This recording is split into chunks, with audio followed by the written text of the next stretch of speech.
Hai, jadi mataku udah ngantuk berat. Terus juga aku tuh kayak pengen tidur, tapi kayak otakku tuh menolak untuk tidur gitu loh. Dan aku mau menceritakan tentang kok bisa sih pendidikan Indonesia itu stuck. Menurut aku, ya kalau menurut kamu gimana? Kalau menurutku ya, karena pada dasarnya kita tuh manusia-manusia yang masih berada di negara berkembang. So, secara ekonomi kita itu masih memiliki keterbatasan dalam segi akses. Tapi itu semua kan mulai disrupsi ya, kayak makanya dikasih ada faktor digital kalau sekarang ya kan. But still metodenya berubah, cuma kan orang-orangnya masih tetap dan sama. Terus juga pola pikir alias mindset yang sering kita bilang itu masih memakai budaya yang lama gitu. Oh, anyway, aku di 2 rekaman episode ini tidak menggunakan aplikasi ya. Jadi ini benar-benar cuma raw voice alias suara yang aku rekam, nggak pakai edit lagi. Jadi kemungkinan besar itu soundsnya itu kayak kurang kuat gitu loh.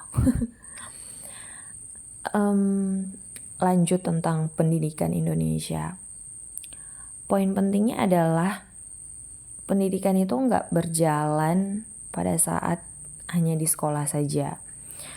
Yang aku mau sebut di sini adalah semua orang berperan penting, dan peran penting yang kita lakukan ini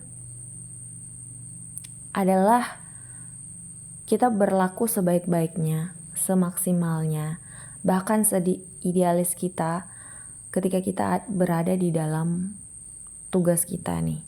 Misalnya kamu sebagai pekerjaan lain. Kamu misalnya sebagai kepala desa.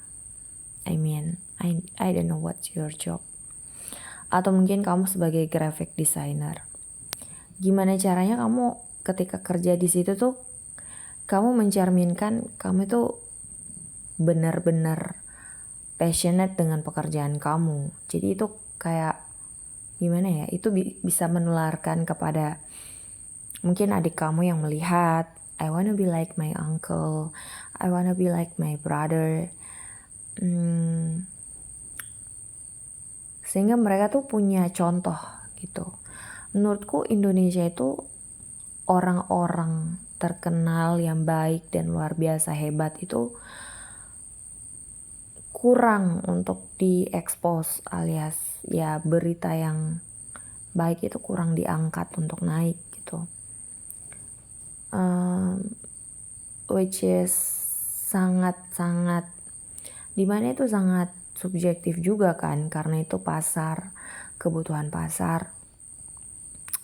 Terus hal yang aku mau bilang adalah yang mau aku akui sebagai seorang pengajar sekaligus pendidik dan sekaligus orang yang sekolah pendidikan 4 tahun lebih.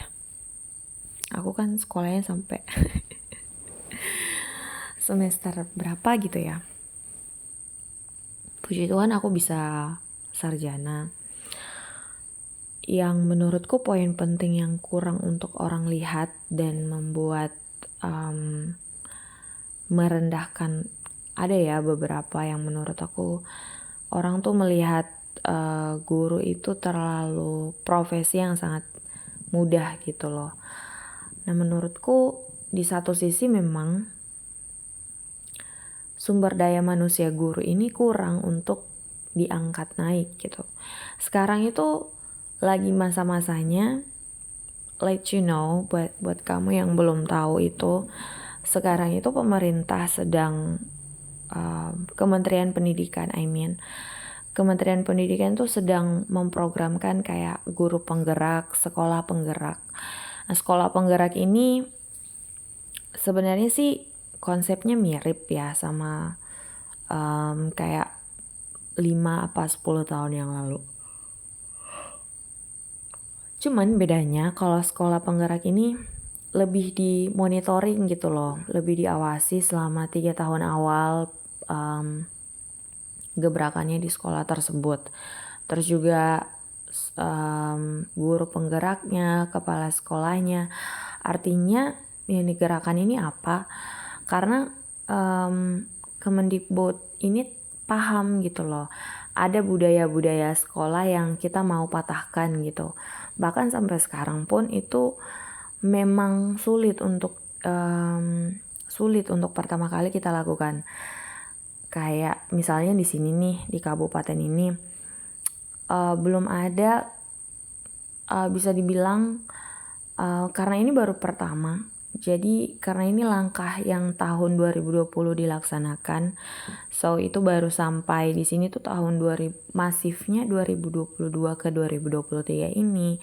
Kemudian banyak guru-guru punya framework pekerjaan tuh cuman kayak kasih tugas, menyalin. Nah, hal ini yang mau dipotong gitu loh.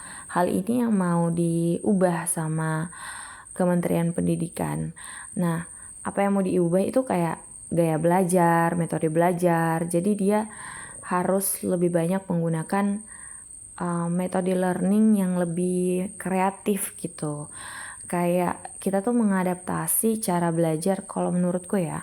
Karena aku juga dari 2018 atau mungkin kamu juga aku ikut komunitas. Nah, kalau menurutku sih gaya kurikulum Merdeka ini lebih kayak ke gaya komunitas gitu loh. Jadi udah nggak kaku kayak yang kita dapatkan waktu kita belajar 10 tahun yang lalu atau mungkin 5 tahun yang lalu. Di sekolah kita cuma menerima materi, tugas, mentok itu apa. Tapi kalau sekarang tuh lebih banyak kayak kayak kerja mungkin proyek gitu-gitu. Jadi anak-anak itu diperkenalkan berbagai macam hal gitu semenjak sekarang. Nah, masalahnya itu adalah kesiapan oleh itu tadi, pola pikir. Ya menurut aku tuh kalau di sekolahku tuh susahnya adalah what can we get from this? Jadi mereka tuh duluan berpikir apa nih yang aku bisa dapat dari sini gitu. Padahal untuk kita melakukan sesuatu, menurutku, dalam pikiranku, dalam batinku, dan dalam jiwaku, kita tuh bukan berpikir what can I get from this, tapi sebaliknya kita tuh berpikir apa nih yang bisa aku lakukan untuk mereka gitu, apa yang bisa aku sumbangkan untuk sekolah ini. Karena ketika ada budaya berpikir seperti itu tuh kayak mengakar, dan itu tuh yang bikin kita tuh budaya kerjanya jadi kotor, kita jadi malas-malesan, kita jadi hitung-hitungan, kita jadi kayak aku yang lebih banyak kerja, si ini enggak, si ini cuman kerja itu, si ini. Jadi kita tuh bukan budaya yang gimana gitu ya. Padahal kan kita yang mengajarkan mereka nih, kita yang mengajarkan anak-anak untuk kerja sama. Padahal kita sendiri sebagai guru-guru yang ada di sekolah itu sulit untuk komunikasi aja sulit, untuk kerja sama aja sulit. Dan kita cenderung untuk menyulitkan satu sama lain gitu. Ya menurut aku etika kerjanya itu belum ada gitu. Etika kerja yang dimaksud kayak ya you work gitu. Menurut aku ya kalau kita mikirnya duit mulu, uang terus, menurut aku tuh aku punya pemikiran kalau uang itu akan selalu ngikut ke aku gitu, tanpa aku paksa dan tanpa aku bilang ini bisa nggak ya, ini aku dapat apa ya nanti. No, aku nggak berpikir seperti itu. Justru aku berpikir bahwa yang aku lakukan ini udah maksimal belum untuk anak-anakku, untuk muridku.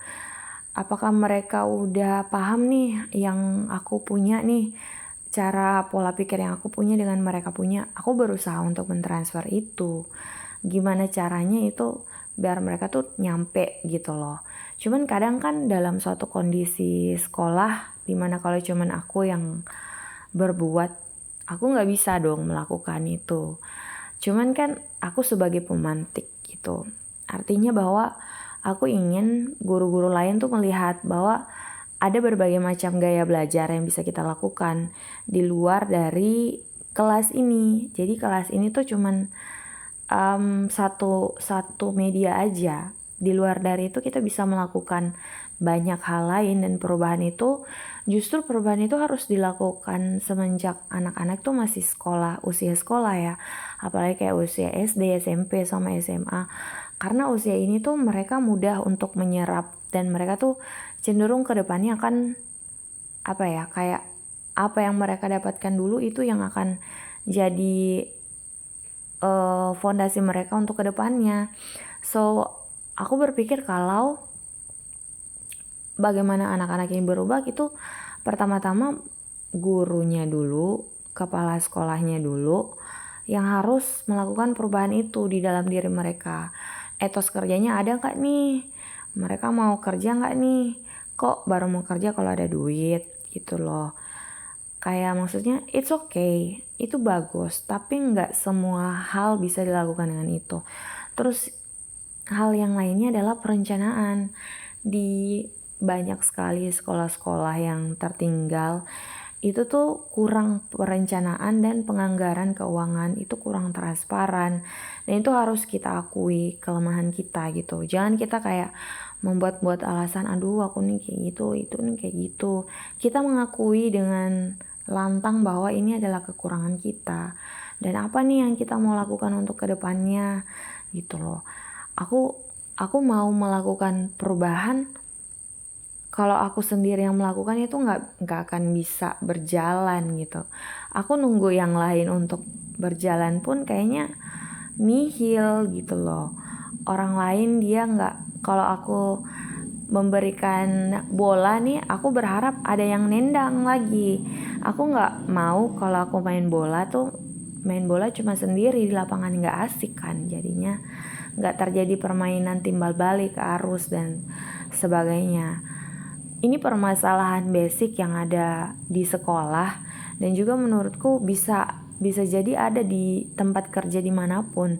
Dan karena sekolah itu adalah tempat kerja guru, dan tempat kerja guru itu mempengaruhi kualitas murid ke depannya, I think that's one of the problem. Terus berikutnya adalah institusi pendidikan yang melahirkan my god, aku mau paduan suaraku.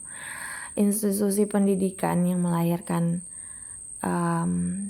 sarjana pendidik ini tuh kurang menyaring para akademisnya gitu menurutku.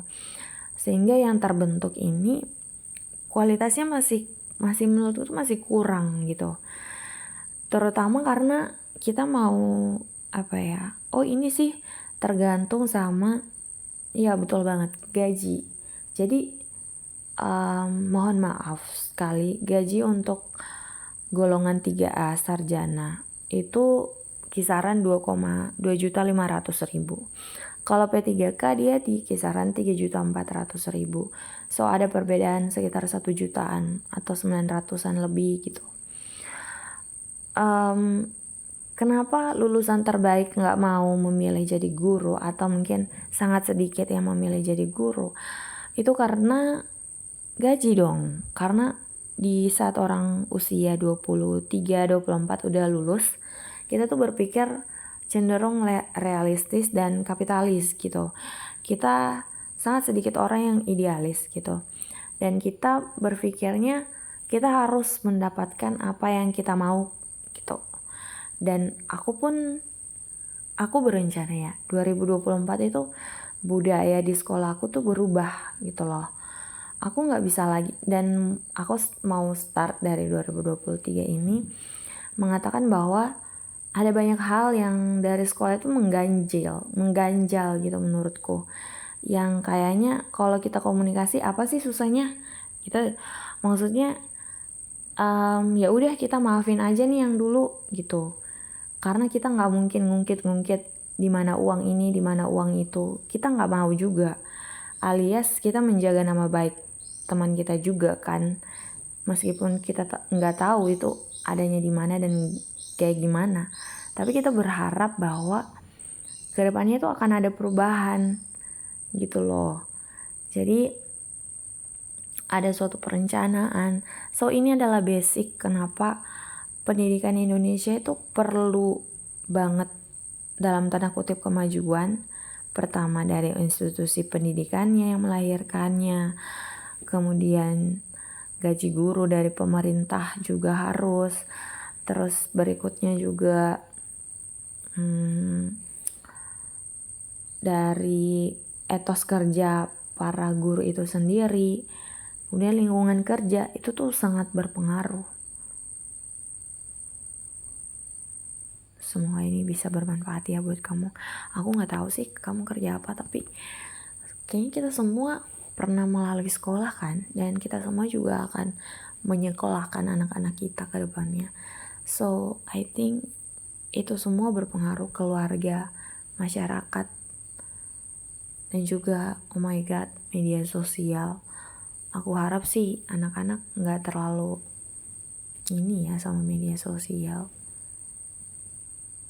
I don't know, maybe I was wrong.